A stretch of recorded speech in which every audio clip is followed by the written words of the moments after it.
es una palabra omnivalente, ¿no? En general, pues quiere decir una máquina, un cacharro, un instrumento, pero referido al órgano que he entendido como instrumento musical, se puede definir, hay tres elementos que definen y diferencian este instrumento de los demás. Y es que es un instrumento de tecla que funciona con viento y produce el sonido mediante tubos. Entonces estos tres elementos son fundamentales. Creo que naces, si no me equivoco, en 1953. Estamos hablando de un niño en los años 60, en Torquemada, que era monaguillo y que subía a tocar las campanas y se inclinaba sobre el órgano. Entonces, mi pregunta es, ¿qué recuerdas de esa época que te asombró, de ese mecanismo tan colosal y en ese rincón oscuro de la iglesia? ¿Qué recuerdas? Pues es una pasión como puede ser la que otros sienten por el tenis o lo que sea. Una pasión. Y evidentemente la música lo tienes que sentir. Mi padre era músico, yo apenas lo conocí, pero de alguna manera en los genes está el asunto de la música. Y luego el órgano es un instrumento tan sorprendente por su tamaño y por todo que te llama la atención. Hay mucha gente que les ha pasado como a mí, es decir, yo quiero esto, yo quiero esto. Violín sí, muy bonito, pero yo quiero esto. Y bueno, pues yo era monaguillo en Torquemada, cuando don Vitorino nos mandaba a tocar el rosario, subíamos al coro a tirar de la cuerda a la campana y como estaba el órgano allí, pues yo aprovechaba para meterme por dentro y veías cosas, y flautas y teclas y mecanismos y cosas. Y claro, decías, esto es interesante. Me asomaba, me metía, y luego en la biblioteca pública había un libro que se llama El Manual del Organista, de Hugo Riemann, la editorial Labor, y ese libro yo me lo leí con 10 años, no entendía nada, pero era, o sea, ya estaba por ahí la carcoma esta del bicho del interés por el órgano, ya estaba trabajando, ¿no? Y luego esto se completó porque, como muchísima gente de mi generación, fuimos a parar a un seminario, porque bueno, pues, la gente de buena fe, pues venía un fraile y decía, oye, ¿queréis venir al seminario? Pues vamos. Y luego yo seguí, me hice religioso marista, después me retiré. Pero quiero decir, en la música que se cultivaba en el seminario, pues el órgano tenía su importancia, con lo cual, digamos, ahí se completó el círculo vicioso por este instrumento, de haber visto las tripas a un aparato como el que hay aquí en Torquemada, que ahora lo toco yo cada domingo, y luego de cultivarlo, de tener que tocarlo y escucharlo cada día. Pues ahora que estamos hablando un poco de la mecánica del órgano, nos gustaría que nos describieses de manera sencilla cuáles son los elementos que utiliza el órgano para la producción de música, para la producción de sonido, en definitiva. Bueno, la producción de sonido, el órgano es un instrumento de viento. Los tubos son recipientes que definen una columna de aire ahí, pero son recipientes dotados de unos dispositivos excitadores para poner a sonar esa columna de aire, que es la embocadura, ahí lo veis en estos tubos de ahí. Bueno, entonces básicamente consiste en poder controlar el aire para que entre en ese tubo a excitar el aire que ya está dentro de él. Y esto se consigue mediante válvulas. Hay que poner un aire a una cierta presión, por encima de la presión natural atmosférica, y luego controlar ese aire a presión con válvulas mediante el teclado. Entonces, cuando tú le insuflas un poco, como cuando tocas una flauta, ¿no? Cuando le insuflas aire, el aire que sale por el bisel pone en funcionamiento el aire que está contenido en ese tubo. Ese es básicamente el mecanismo. ¿Tenéis algún prototipo sencillo aquí en el taller que muestre el funcionamiento básico de un órgano? Sí, tenemos una maqueta por ahí arriba, de donde están perfectamente visibles los tres elementos que decíamos al principio, ¿no? El viento, las teclas y los tubos. Luego, pues con los recipientes, nosotros jugamos con las formas, igual que uno en casa tiene copas para vino y copas para un chupito o para tomarse una cerveza, que son diferentes, pues nosotros un poco jugamos con eso también. Y hacemos tubos de distintas formas. abiertos, cerrados, estrechos, anchos, cónicos, cilíndricos, para suscitar diferencias sonoras también. Faltan por soldar las... No, ponemos este, tú. Vete poniendo los gordos.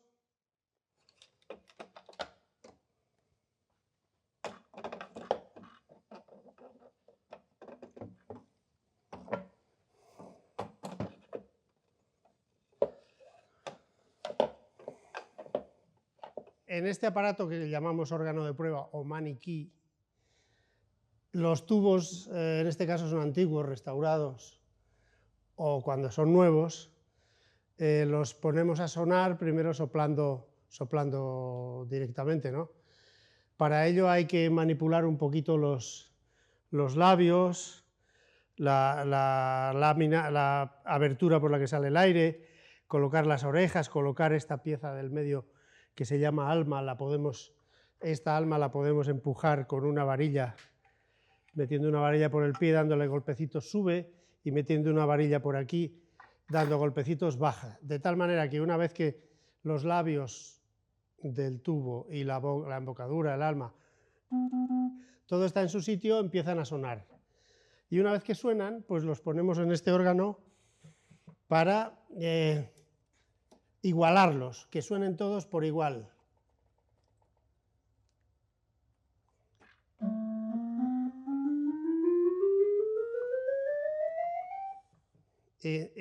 Lo vamos trabajando aquí, esto.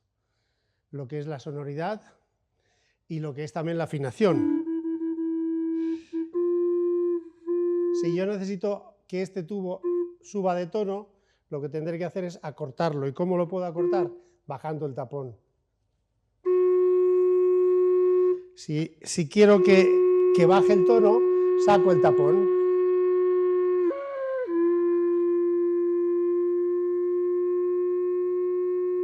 Y de esta manera hacemos una preparación previa en este aparato antes de ponerlo a sonar en el órgano, que es donde, con su aire, donde tiene que dar el resultado que estamos buscando.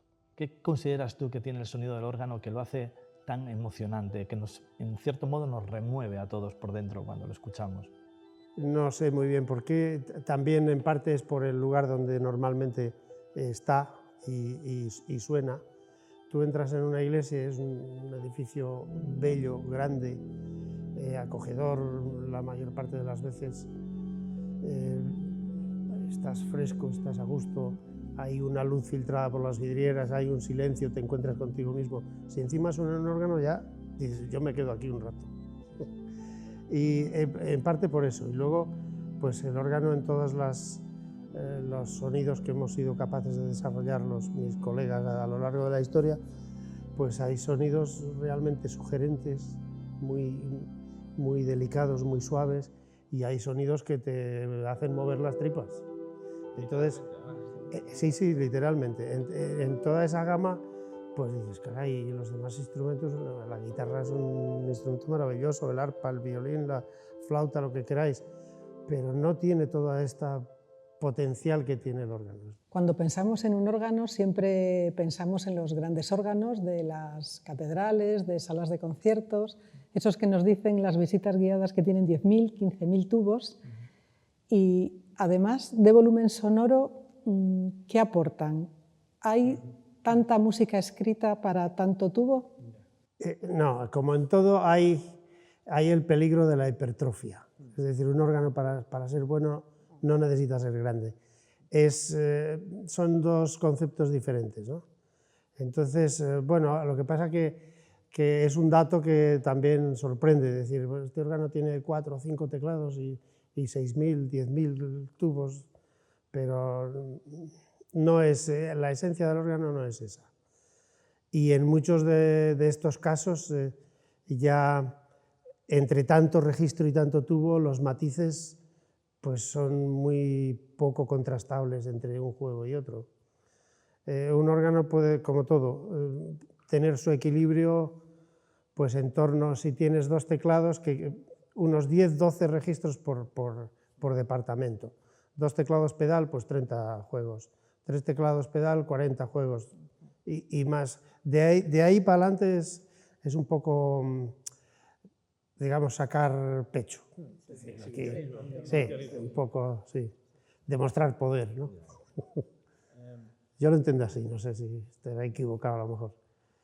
Has hablado de lleno, el pleno, eso que impresiona tanto. ¿En qué consiste el lleno? ¿Qué es? ¿Tocar muchos registros juntos o en qué consiste? No, a ver, el órgano es, podríamos decir, un sintetizador primitivo. Los que conocéis el tema de la música, los sonidos puros apenas se dan en la naturaleza, normalmente son sonidos complejos. Y los sonidos complejos se pueden interpretar físicamente y matemáticamente como la suma algebraica de ondas sinusoidales que coinciden en el tiempo y tienen frecuencias, digamos, armónicas. Es decir, un sonido fundamental con la frecuencia que sea y luego armónicos 2 veces esa frecuencia, 3, 4, 5, 6 veces. Y en distintas intensidades. Entonces, según este fenómeno, que es naturaleza pura, podemos diferenciar en nuestra percepción acústica del oído cuando suena una flauta, cuando suena una trompeta, cuando suena un clarinete o cuando suena un silbato, por la composición de la vibración. Y el órgano se basa en este principio. Lo que hacemos es poner diferentes filas de juegos de tal manera que una suena con la frecuencia n, la básica, el fundamental, otra suena con la frecuencia doble, que es la octava, otra con la triple, que es la docena, otra con la cuádruple, que es la quincena, y luego hay el lleno, hay también un registro de lleno que son armónicos ya más agudos que no se diferencian en registros, pero que también hacen su función normalmente en quintas y octavas y quintas. A partir del Renacimiento también se considera consonante la tercera, entonces también hay registros que hacen una tercera, dicho musicalmente es una tercera, dicho acústicamente es un quinto armónico, quinto o décimo armónico. Entonces el órgano se estructura según este fenómeno natural. Y el lleno consiste en precisamente provocar todos estos armónicos con registros, que de alguna manera estos armónicos están presentes solo en el fundamental, pero si tú los refuerzas con los registros, consigues la sonoridad que entendemos del órgano brillante, el plenum o el lleno.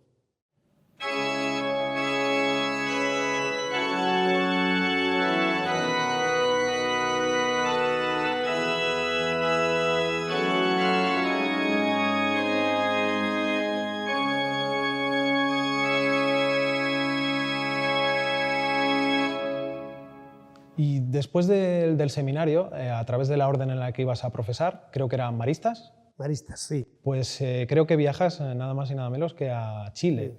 Sí. Y sigues estudiando en el Conservatorio de Santiago de Chile, mientras estudiabas también teología y pedagogía. Te lo sabes todo, sí, claro. Teología porque era fraile y pedagogía porque los maristas se dedican a la enseñanza. ¿De qué año estamos hablando de tu llegada a Chile? El 73. En pleno lío, ¿no? Sí, me tocó el pinochetazo, me tocó allí, lo viví en directo. Estuve a punto de que me llevaran al Estadio Nacional. Estaba pues por la noche estudiando, escribiendo, haciendo algo con la luz encendida y se oía la máquina de escribir y ya era la hora del toque de queda. Entonces pasó la patrulla por la calle, hay una luz encendida y una máquina de escribir. No, estado de guerra. Esto es así. Justo me había ido a la cama y me tiraron de la cama con un culatazo de metralleta en el hombro. Usted, yo calzoncillos. ¿Qué pasa? ¿Qué pasa? Que no he hecho nada. Historias del abuelo.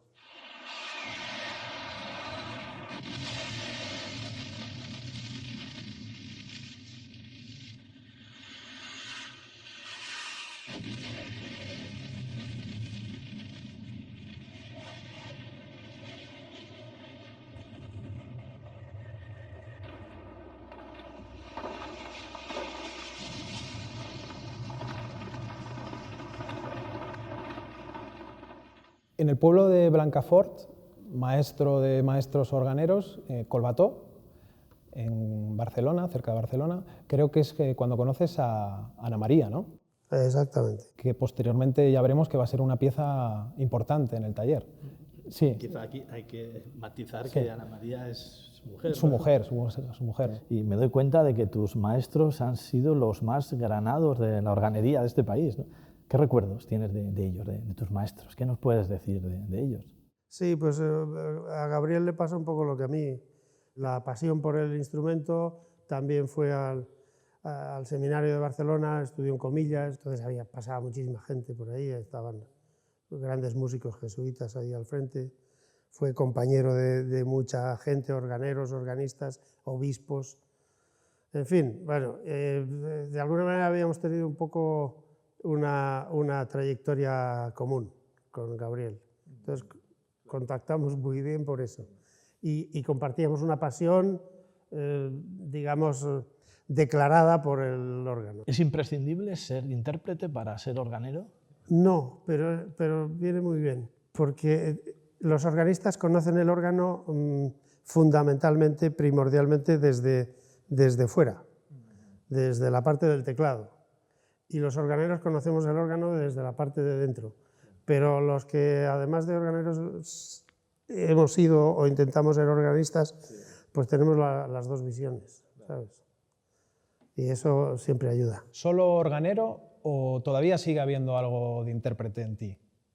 A ver, probablemente no tenga muy buenas condiciones de habilidades motrices y musicales como para ser un buen organista, por una parte, y por otro lado, yo estudié por mi cuenta como pude, es decir, no tuve escuela sistemática desde niño, que eso también ayuda y favorece. Entonces, yo no me considero organista, aunque toque el órgano. Volviendo un poco a lo que habíamos dicho antes, un aprendiz. Si hoy en día un chico o una chica quiere aprender a hacer órganos, a ser organero, como tú en tu día, ¿hay algún, dentro del sistema educativo, hay una formación profesional? ¿Hay algo que puede hacer o qué tiene que hacer? ¿Venir aquí y decirte, quiero aprender a construir órganos? Estar enamorado del instrumento, por supuesto, estar loco por la causa y encontrar a alguien que te ayuda, porque no hay escuelas. En España no hay escuelas, los estudios de organería no están reglados. En Francia lo han intentado, en los países del norte de Europa, Alemania, Holanda, sí están establecidos estudios como una FP, que tiene que ver mucho con el trabajo de la madera, y luego la especialización del trabajo de madera en construcción de instrumentos musicales y en concreto el órgano. Pero en España no, entonces la manera es la de toda la vida, de que la gremial, que un maestro, es decir, alguien que ya tiene capacidad y conocimientos para hacer obras de maestro, pues te admita como aprendiz y vas trabajando como aprendiz, como oficial, hasta que eres capaz de hacer obras de maestro y te puedes poner por tu cuenta. Las instituciones no se han interesado en organizar un poco el aprendizaje. Hubo un intento del Ministerio de Educación, pero querían hacer una FP genérica de mantenimiento de instrumentos musicales, en general, y luego pequeñas especializadas, pues para instrumentos de viento, para pianos, para órganos. Claro, yo lo veía que un currículum de 2-3 años general y luego solo un semestre de especialidad, que para el órgano se quedaba pequeño. Eso me pareció hasta peligroso, porque luego podía salir gente de ahí, no, es que yo he estudiado organería. Claro. Vamos, chico, que te has enterado un poco lo que es esto en un semestre y punto. Y a mí me ha costado 6 años aprenderlo, 6 años con un maestro, después todavía no he terminado de aprender. O sea que Bueno, pues avancemos un poco en el tiempo. ¿En qué año se constituye esta empresa y se funda Organería Acitores? Pues fue en el año 83, creo. Me estaban animando gente de aquí, la Asociación de Amigos del Órgano de Valladolid en concreto, porque ahí había mucho que hacer, entonces había mucho interés por recuperar instrumentos antiguos. Aquí no había nadie que lo hiciera. Los que quedaban de otras empresas en Madrid o en el País Vasco estaban en otra onda, más bien por órganos sinfónicos. Y entonces, pues esta gente me animó hasta que me decidí a venir. Me despedí de Gabriel y empezamos la aventura aquí con mi mujer.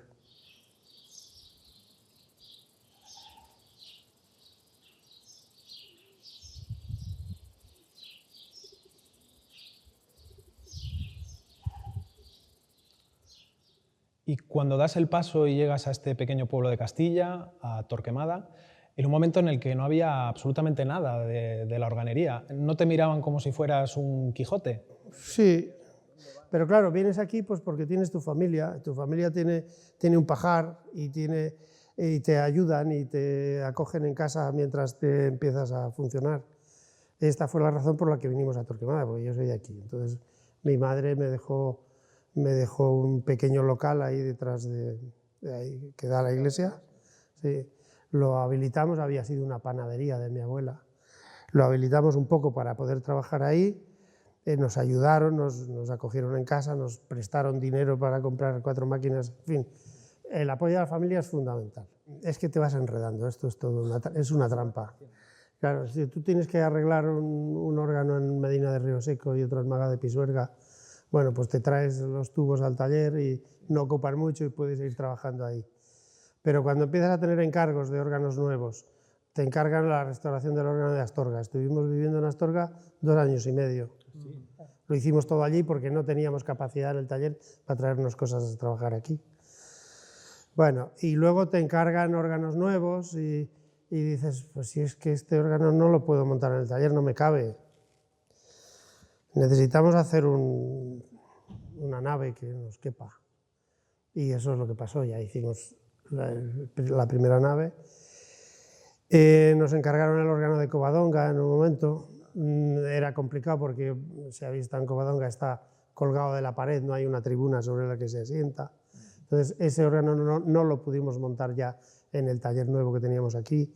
Nos costó muchísimo rematar porque había que hacerlo in situ. Y cuando nos encargan el de Santa Gema de Barcelona dijimos, no, lo de Covadonga no se puede repetir 400 kilómetros más allá. Entonces hicimos ya esta nave de montaje para poder hacer este órgano en concreto y que saliera de aquí completamente terminado. Entonces la vida te va llevando a aumentar el equipamiento porque te hace falta. Y del oficio, por cierto, que lo hablamos antes fuera de cámara, ¿cuál es el órgano con los tubos más largos que has tenido que montar en esta sala? El órgano con los tubos más grandes. Pues puede ser algún otro más con tubos de 16 pies, que son 4,80 más el pie, unos 5,5 metros a 6 metros. Se pueden hacer hasta el doble. Ahora tenemos un proyecto en el que podría entrar un registro de 32 pies. Las primeras notas son casi infrasónicas. Son de aquellos que te mueven las tripas, ¿sabes? Pero que no los oyes. Ellos, un murmullo ahí. Claro, ya son tubos de 10-12 metros de altura. Los tubos de metal se hacen aquí. El metal que usamos es una aleación de estaño y plomo. Lo que pasa es que lo pintamos por evitar en la manipulación la oxidación con el sudor de las manos, y entonces la pintura funciona también como un aislante térmico para, a la hora de hacer la soldadura, solamente depositar metal en la parte que está libre de pintura. En este caso estamos haciendo la restauración de una hilera. Veis que hay tubos antiguos y los tubos que faltaban pues se hacen, no queda más remedio que hacer los nuevos. En esta sala veis que hay muchos patronajes de cosas colgadas de la pared. La particularidad de un registro de órgano es que si tiene que tener 60 tubos, por ejemplo, los 60 son distintos, tanto en longitud como en diámetro. Y no queda más remedio que hacerlo a mano. Esa es la razón por la que veis tantos patrones y tanta diversidad de tamaños y diámetros.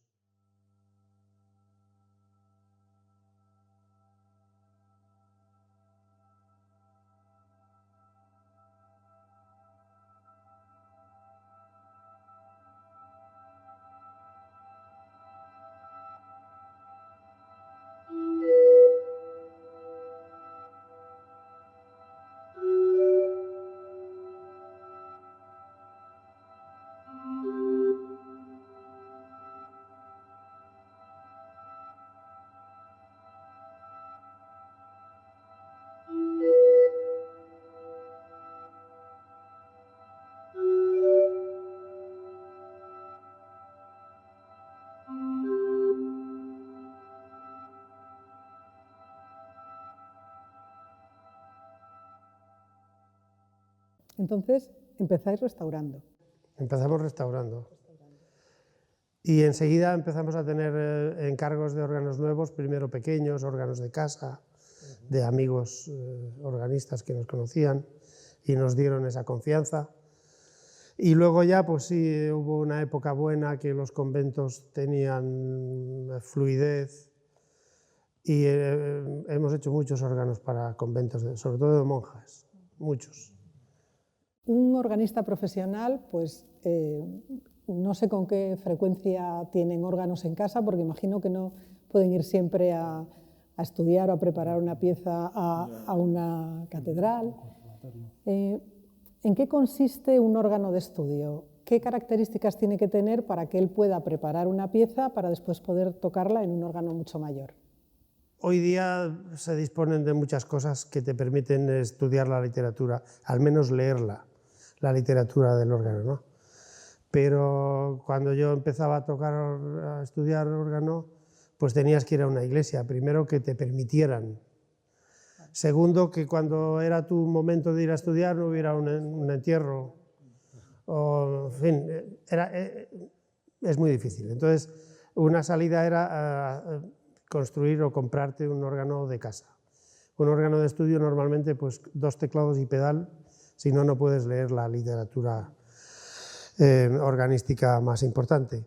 Y aunque solo tenga un registro por teclado, podría ser suficiente, pero claro, también te aburre tocar siempre con lo mismo. Entonces, pues nosotros hemos hecho órganos de estudio de hasta 10, 12 registros. Gente ya que tiene más posibilidades, tiene una casa grande, le sobra, o al menos no le falta el dinero, porque es como todo en la vida, son prioridades. Hay gente que se gasta 90.000 euros en un coche, y hay gente que se gasta 50.000 euros en un órgano. Y dices, ¿estás loco? No, está tan loco como tú que te has comprado ese coche, igual. Es prioridades, o sea que no es imposible.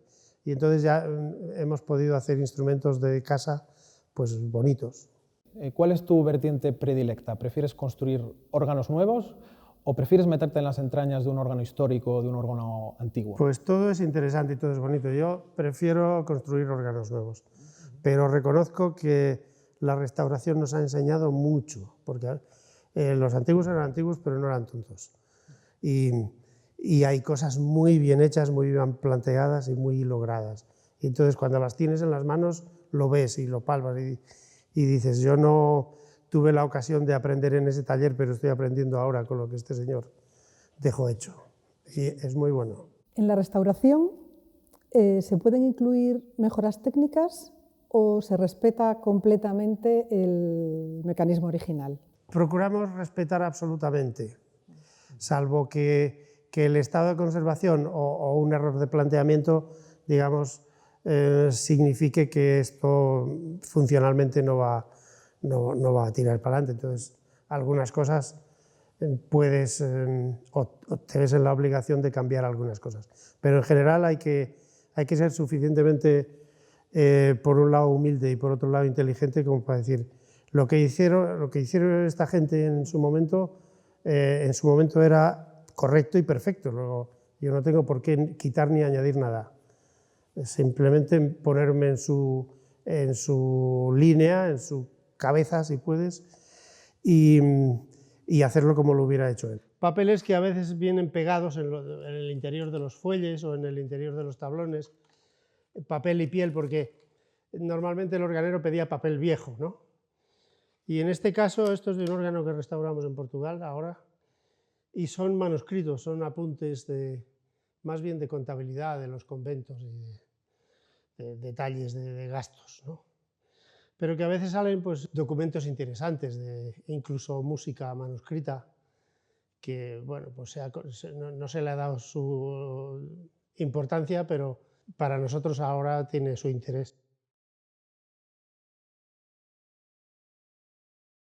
Hoy en día todos los órganos tienen un motor ventilador, bueno, me refiero a los restaurados, ¿a todos se lo habéis incorporado? Sí, porque a ver cómo engañas tú ahora a un follonero para dar. Pero en restauración muchas veces conservamos el sistema de follería manual y además le pones un motor para que pueda funcionar con las dos cosas. Eso es lo correcto. Yo creo que eres muy sutil y respetuoso cuando haces una restauración y tienes otra frase que dice: no aplastemos el alma del órgano. ¿A qué te referías cuando decías esto?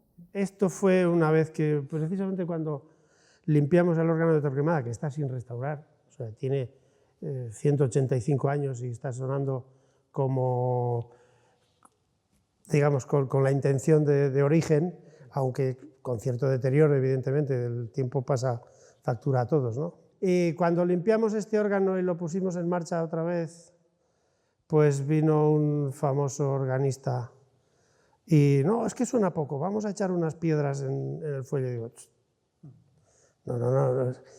no podemos echar piedras en el fuelle. Tú vas a aumentar la presión porque crees que esto suena poco, pero si en los fuelles no se ha subido nadie nunca ni a poner ni a quitar piedras, son las que tiene de origen, y el que lo hizo lo quería sonando así. No alteres, claro, el alma de un órgano es el aire, porque es que sin aire no hay música.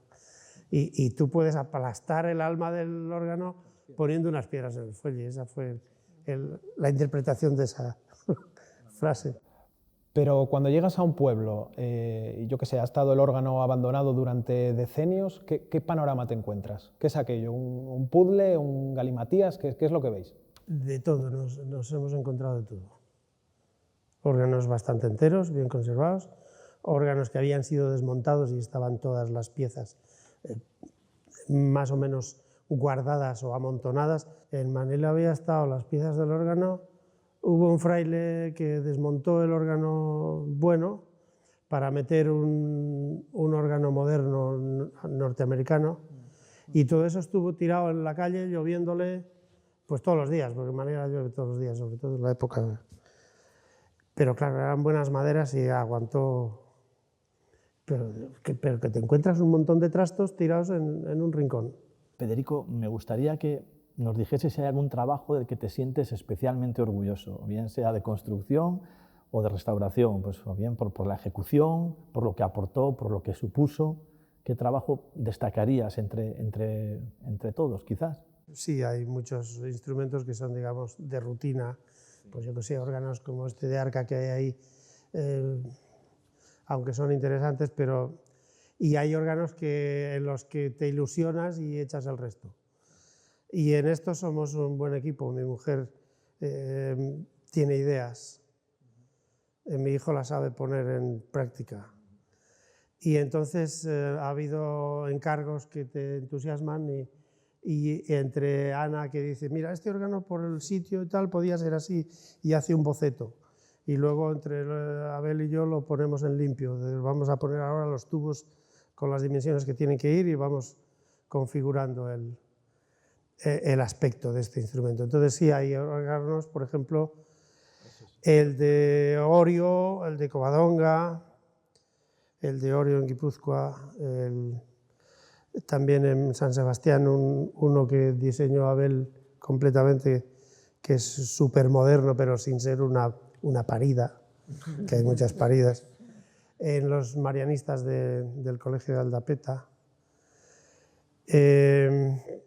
Seguramente se me quedan algunos. El de Avilés es muy bueno, muy bonito. Por ejemplo, creo que el órgano de Támara, que quizá visitemos contigo en otro momento, aparte de la belleza del enclave, tiene una ubicación muy especial, ¿no? Según dicen, casi digna de alpinistas. ¿Nos puedes describir cómo está colocado o instalado este órgano? Sí, porque está en una tribuna separada del coro, que había tantos beneficiados y canónigos que el órgano estorbaba, hacían falta más sitiales. Y entonces lo sacaron a una tribuna apoyada sobre una pata de gallo. Y la visión es espectacular, desde luego. Y algo completamente diferente. ¿Puedes explicarnos en qué consiste el órgano hidráulico que has hecho recientemente, sí, para la Villa Romana de la Olmeda, aquí en Palencia? Tuvieron la idea en la Diputación de que de los pilares culturales de Palencia está el románico, está los órganos y está la Villa Romana. Entonces, una manera de relacionar estos tres pilares fue hacer un órgano para la Villa Romana. Y claro, sabemos por escritos de autores antiguos que existía un tipo de órgano que llamaban hidráulis en la cultura greco-romana. Luego hay muchísima iconografía en relieves, en vasijas, en mosaicos, y teníamos noticia de todo esto, pero finalmente a mediados del siglo XX, en el año 1930 y tantos, ya habían aparecido algunos restos en Pompeya de restos reales arqueológicos de instrumentos de este tipo, y aparecen en Hungría un órgano bastante entero, de un hidráulis. Claro, las partes de madera completamente desaparecidas después de casi 2000 años, pues tú dirás. Cuando diseñas un órgano, ¿cuál es el primer paso? ¿Para qué va a servir? ¿Para qué se va a utilizar? ¿El edificio? ¿Qué es lo que estudiáis a la hora de pensar y diseñar un órgano? ¿En qué os fijáis sobre todo? Lo más definitivo es don dinero tiene la última palabra. ¿Cuánto dinero tienen para invertir en esto? Porque podemos tener grandísimas ideas, pero si no hay cómo financiarlas no se llevan a cabo. Pero sí, básicamente estudias el espacio en el que tiene que sonar, la estética, si es una iglesia gótica o moderna, o yo voy a poner aquí una pieza grande, importante, y esto tiene que casar con este entorno sin que sea un neogótico, por ejemplo, ¿no? Eso es lo difícil. Y en eso ya te digo, Ana, mi mujer, tiene muchas ideas y acierta además. El órgano de Orio, del que nos sentimos especialmente orgullosos, pues es un diseño moderno que tiene que ver con la estética del mar, de los barcos, porque es una villa marinera, y está en una iglesia renacentista y lo ves, dices, es bonito y es diferente, pero no se da de tortas con el entorno, porque es que ves cada cosa por ahí que dices, mira, es un disparate poner esto así como lo han puesto en este sitio.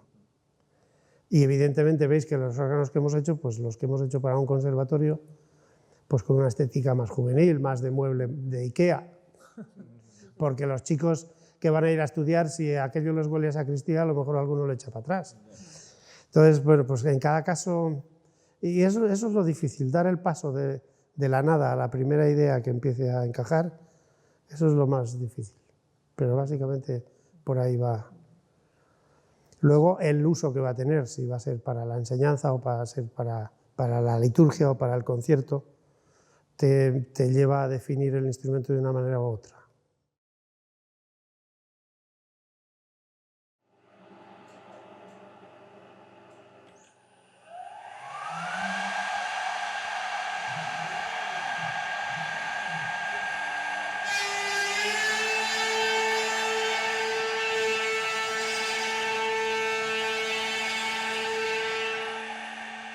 ¿Hay algún elemento característico del sonido de vuestros órganos? Yo supongo que distinguiréis un sonido construido aquí del que se construye en cualquier otra organería, ¿no? Entonces, ¿se puede describir de algún modo con palabras cómo es ese sonido que denominan sonido acitores? Sí, un poco en general el sonido sí que lo identificamos. Algo que nos gusta especialmente y que lo conseguimos bastante bien, por ejemplo, las flautas de chimenea, pues yo encuentro que son buenas las nuestras, ¿no? Pero no es fácil. Hombre, hay órganos que enseguida oyes, este órgano es alemán, por cómo suena, de potente, a veces con cierta estridencia, pero no es fácil. Ahora, muchos de los nuestros sí que los identificamos, pues porque coinciden con nuestro gusto del todo. Incluso he visto anunciar por internet, pues yo qué sé, un concierto en la Catedral de Burgos, un concierto de órgano, en el que ponen los intérpretes, el programa y entre paréntesis, órgano acitores, como si fuera pues, un aliciente más para ir a ese concierto. Por suerte esto se empieza a hacer, porque la gente que se sabe vender bien lo exige incluso. Entonces ves que había gente que decía, no, concierto de órgano en el órgano tal de tal sitio. Y esto se ha generalizado y lo respetan, y cuando es en un órgano nuestro también lo ponen. En el órgano, igual que cuando tú vas a un concierto de violín y dices, no, es que el solista toca un Stradivarius del año tal. Y dices, bueno, además es especial porque es un violín de autor importante. Y oyéndote hablar del mundo del órgano, no es de extrañar que uses esta metáfora dualista del alma y del cuerpo, porque si uno visita tu taller y ve cómo es un órgano por dentro, pues se da cuenta que el órgano tiene cuerpo, que el órgano tiene costillas, que el órgano tiene boca, que el órgano tiene lengüetas, que el órgano tiene secreto, que el órgano tiene alma. Eso es un lenguaje muy poético que incluso se parece al lenguaje marítimo con su especificidad.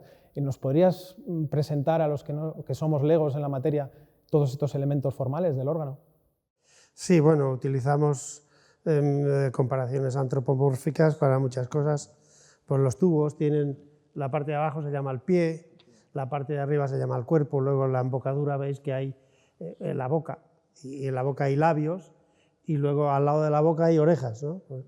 Cuando tú te quieres hacer entender desde lejos a alguien, le dices y para dirigir el sonido. Todas estas cosas, por similitud, pues tienen esta nomenclatura.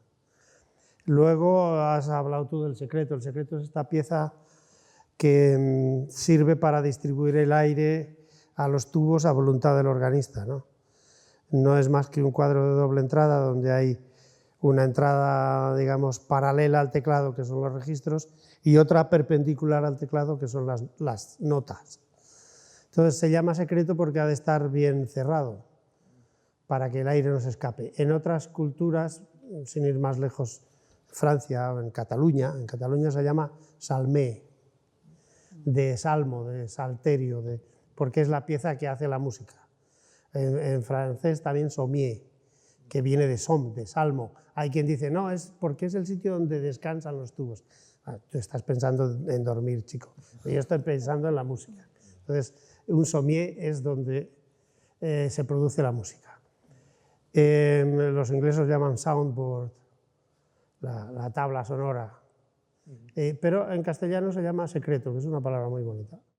Bueno, y hablando de mecanismos, quizás ahora es el momento de hablar de la física implicada en los tubos de órgano. Sabemos por una física elemental, sin meternos en fórmulas, que ya el solo hecho de tener tubos abiertos y tubos cerrados cambia drásticamente el timbre del tubo, ¿no? Por ejemplo, el hecho de cerrar un tubo supone que ese tubo suena una octava más bajo, ¿no? ¿No es cierto, no? Sí, al tapar un tubo, tú cambias la manera de vibrar. En un tubo abierto se produce una vibración dentro de la columna de viento, donde se produce un vientre en los dos extremos, en la boca y un nodo aproximadamente hacia la mitad del tubo. Si tú tapas, entonces en el tapón también se produce un nodo y en la boca un vientre. La onda es como una onda reflejada. Y entonces, ¿cuál es el resultado inmediato?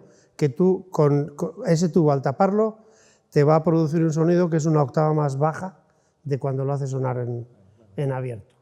Pero a base, no hay ventaja sin inconveniente, a base de renunciar a los armónicos impares. No, perdón, a los pares. A los pares. Es decir, los armónicos octava en tubos tapados no se dan los armónicos quinta y tercera. La modificación más evidente para cambiar el tono de un tubo, evidentemente, es afectando a su longitud, pero ¿hay otros mecanismos que no sea acortando o tapando para variar el tono de un tubo? Sí, con la forma del recipiente, ya digo. Los cónicos dan un timbre diferente que los cilíndricos. Sí, la talla, la relación diámetro-longitud, ¿no? La talla como las personas, que los hay flaquitos y los hay regordetes, pues lo mismo. Entonces, si quieres un sonido brillante, tiene que ser una talla media, tirando a estrecha. Si quieres un sonido muy aterciopelado y muy suave y muy envolvente, tubos anchos. Y luego hay otro truco que también es fruto de organeros españoles, pero lo patentó un americano. Los alemanes lo llaman Spanish Salition a este truco. y ahora todo el mundo lo llamamos tubos Haskell, por ahí tenemos alguno. Y es hacer tubos de doble cámara, una abierta y otra tapada, de tal manera que disfrutamos de la ventaja de con menos longitud tener un sonido más grave, como los tubos tapados, pero con la cámara abierta se consigue que conserve el timbre como si fuera un tubo abierto. Los tubos de madera, a la hora de construirlos, hay que ser más precisos en su elaboración. Los tubos de madera básicamente funcionan igual. Los tubos son recipientes de aire. En teoría, dicho como lo hemos dicho, el material del tubo no tiene que ver con el sonido, pero sí que tiene que ver, porque el tubo no suena, lo que suena es el aire, pero el tubo resuena.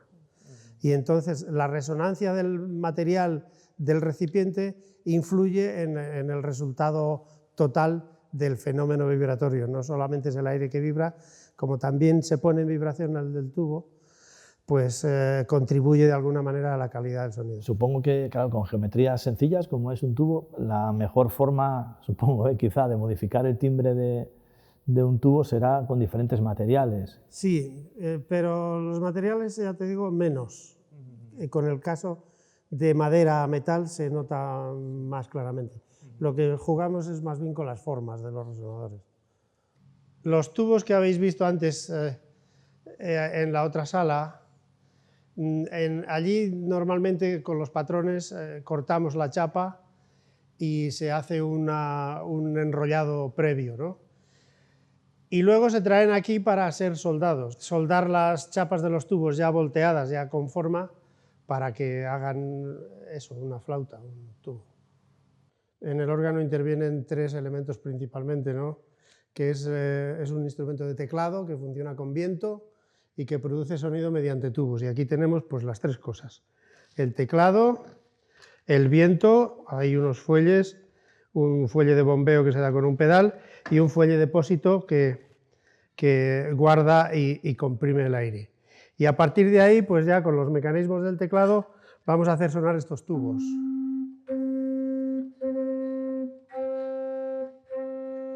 En este caso lo que hemos pretendido es demostrar cómo con las distintas formas y proporciones de diámetro o longitud de los tubos se consiguen sonidos diferentes, ¿no? Tenemos un tubo abierto normal, uno ancho, uno cónico, tapados con chimenea, normal, estrecho, se llama quintatón porque es muy nasal, ¿no? Y tres de lengüeta, trompeta, oboe y clarinete.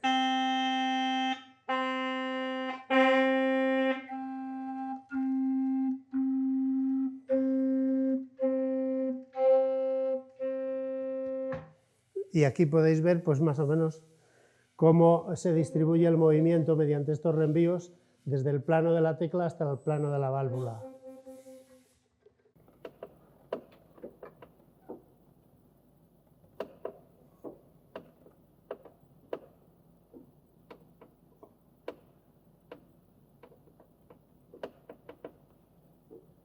Volviendo de nuevo al plano musical, quería describir esa situación en la que tú te sientas frente al teclado, te enfrentas a esa consola y, claro, a los que no estamos habituados al mundo del órgano, pues vemos esas palancas que te dan acceso a los distintos registros y desde fuera pues parece tal cual como si estuvieras en una nave espacial, en una nave espacial participando en una misión espacial.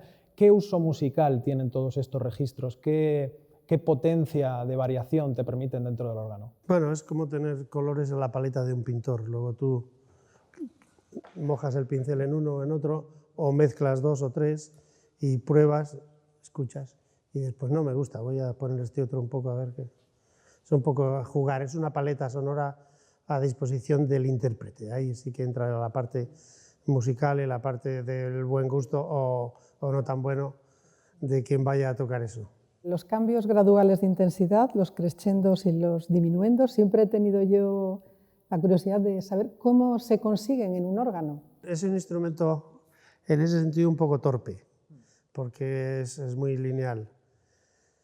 pero se han inventado varias cosas. Una de ellas es la caja expresiva, que consiste en poner la tubería que va a sonar dentro de un armario, cerrada, y con unas puertas que tú puedes abrir desde la consola, con un pedal, por ejemplo. Puertas, pero las hay en forma de puertas realmente, y las hay en forma de persianas venecianas, ¿no?, que giran. Entonces, cuando tú tocas, aquí tenemos en este órgano de arca, se ve, las persianas son de metacrilato para que no tape el aspecto de la fachada. Entonces, cuando tú tocas esto cerrado, suena más lejano, más flojo que cuando lo abres. Y entonces, con una apertura progresiva puedes hacer un cierto matiz, una cierta dinámica.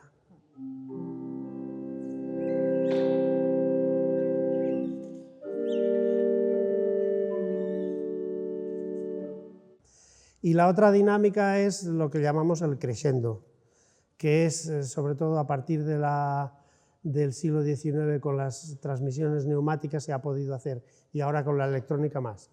Tú dispones en la consola otro pedal que te va poniendo registros consecutivamente. Entonces tú puedes empezar, das un acorde, empiezas suave y vas apretando el acelerador y aquello sube de potencia sonora increíblemente, ¿no?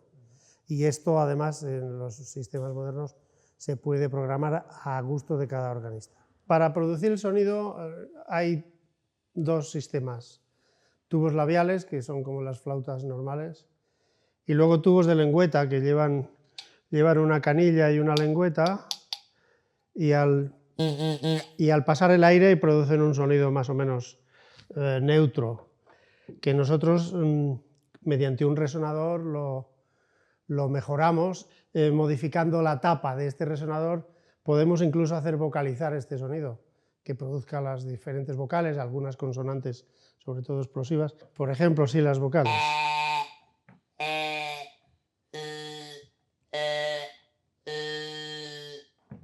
Y hasta pronunciar palabras. Hola. Y por cierto, viendo el día caluroso que hace hoy, pienso en el modo en que afecta la temperatura a la afinación, porque se me vienen a la cabeza imágenes que se encuentran por ahí en distintos canales en YouTube, de orquestas que en broma los instrumentos de viento han inhalado, o los instrumentistas han inhalado helio y tocan su instrumento después de exhalarlo. Y al modificarse la velocidad de propagación del sonido en ese gas, pues desafinan, ¿no?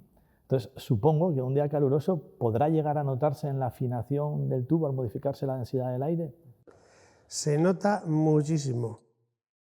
Sí, y es una pelea que tenemos siempre con otros músicos.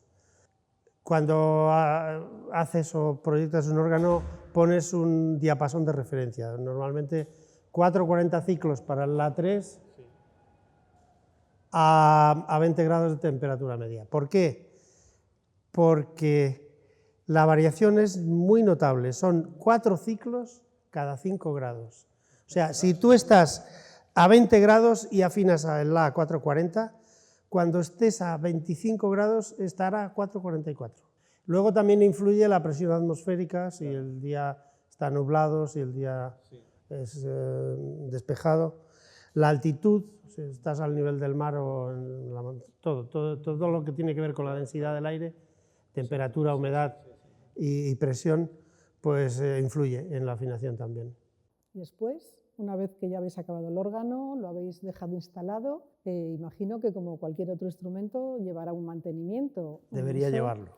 Cuando se revisa, ¿hay que afinarlo? ¿Con qué frecuencia lo hacéis o se debería hacer? Si el órgano se toca, es decir, si allí corre el aire, sobre todo los registros labiales de flautas, la afinación es muy estable. Evidentemente, obviando estas diferencias que establece la temperatura, el medio ambiente, ¿no? Pero la afinación es muy estable. Sin embargo, los registros de lengüetería no, porque no funcionan de la misma manera. La lengüetería, los resonadores ayudan al sonido, pero el sonido lo controla la lengüeta. Entonces, las lengüetas, el coeficiente de dilatación de una lengüeta no es el mismo que el aire.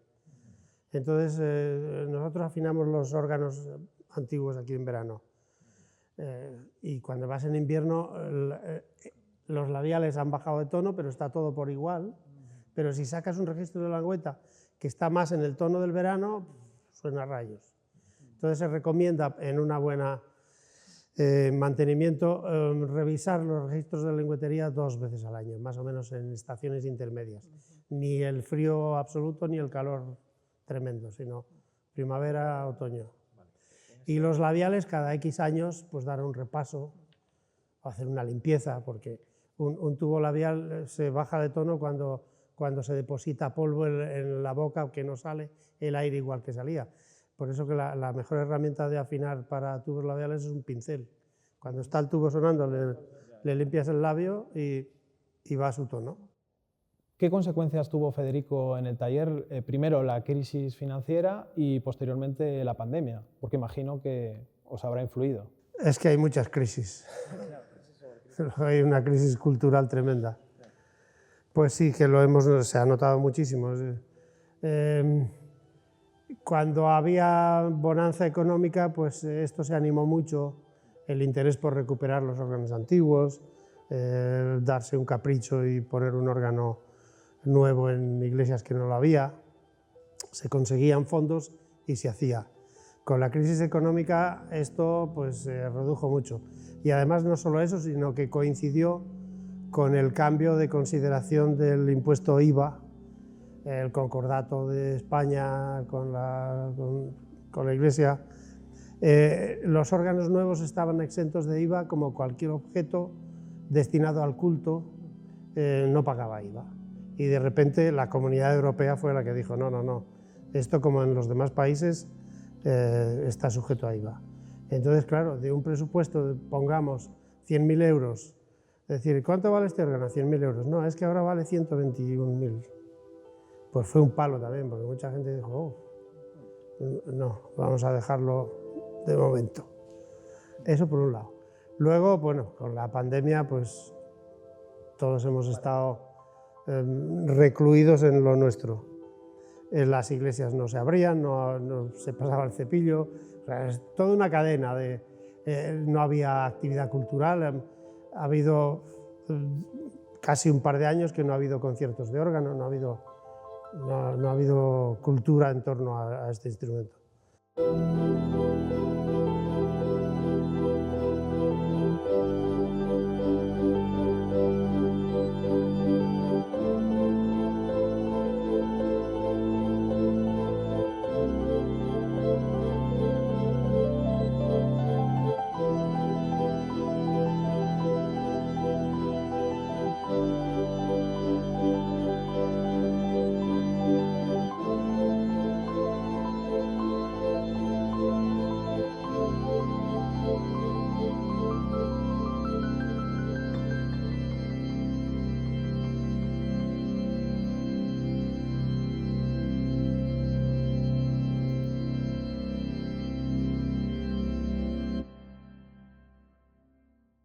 Bueno, pues hablemos de futuro, Federico, tanto personal como de la profesión de organero. O sea, ¿ves futuro en esta profesión en nuestro país? ¿Cómo lo ves tú? Pues como todas las cosas, digamos, tiene aspectos esperanzadores y aspectos demoledores, porque primero la economía está bajando, lo cual para este tipo de cosas que de alguna manera son un lujo, es decir, si no hay bonanza económica podemos prescindir de ellas, no hay urgencia, pues no nos favorece ahora mismo. La ambientación cultural de la gente en general, estamos todos tontos con los teléfonos y lo que queremos ver y oír lo encontramos ahí, entonces pues de alguna manera hay menos expectación de lo que había antes por hacer música con el órgano directamente o escuchar música, aunque todos sabemos que es diferente. Tú oyes un buen disco en un buen equipo de una orquesta sinfónica y es absolutamente diferente la sensación de cuando vas a oír la orquesta sinfónica. Pero bueno, eso también influye. Influye pues que la profesión no está regulada de alguna manera, entonces tú te tienes que ganar tu prestigio y siempre hay muchos que no se enteran y acaban llamando al chapucero que pasa por allí y dice, ah, eso se lo arreglo yo por 4 perras. Encima te hacen quedar mal porque tú eres el carero. Hay de todo. Entonces, el futuro pues, es esperanzador porque mi hijo se ha interesado por ello y digamos, hay relevo generacional aquí. Esto ha terminado conmigo, pero no va a acabar conmigo. Sí sigue Abel. Pero por otro lado, ya digo, el futuro está un poco difícil porque luego pues, la iglesia está como está, no hay curas. Hay una cierta incertidumbre que ya en Europa se ha planteado. Hubo una reunión en Zúrich de organistas y organeros y animadores culturales planteando expresamente el futuro del órgano, cómo lo vemos, negro. Bueno, Federico, a nivel personal, ¿qué te queda? ¿Qué retos te quedan por afrontar o incluso qué órganos te gustaría tocar que no hayas hecho todavía en este país o fuera de este país? Pues no sé, sí, siempre hay alicientes. Ayer hemos estado en Portugal viendo un par de órganos de un autor gallego del que hemos restaurado ya 2 y te picas y dices, oh, qué bien, me gustaría hacer esta restauración. O sea que siempre te queda algo, mientras nunca piensas en todos vamos a acabar un día u otro, aunque pero no hay que tener prisa ni estar sufriendo antes de que pase, pues mientras estemos bien, pues vamos a seguir. Siempre te he oído rebelarte contra esa frase que dice que esto es un oficio moribundo, que esto se acaba. Siempre te he visto decir que no, que ni mucho menos es así. Pero para que haya organeros tiene que existir un repertorio para el órgano. Entonces, mi pregunta es si, más allá de la música sacra, ¿crees que en un registro más profano puede haber un futuro para el repertorio del órgano? Sí, de hecho lo hay. Gran parte del cultivo del órgano es por motivación cultural, ¿no? Aunque el gran repertorio haya nacido para la liturgia, pero la riqueza musical es tan grande que la motivación es extra litúrgica. Por eso se han ido haciendo órganos en auditorios, aunque claro, el ambiente, la acústica del auditorio no es la misma que la de la iglesia, no suena igual una pieza tocada en un auditorio que en una iglesia, porque no, por el espacio, por el ambiente. Pero en fin, esto se está dando, se están haciendo muchos órganos de auditorio y se está haciendo música también nueva y contemporánea. El órgano, digamos, aunque no sea un instrumento muy popularizado como hay otros, pues es un instrumento muy valorado porque tiene un valor impresionante como de la propia presencia, las propias capacidades musicales, en fin. Se considera como algo importante en una cultura occidental y europea. En ese sentido sí que hay futuro, pero en el sentido tradicional pues lo vemos un poco más difícil.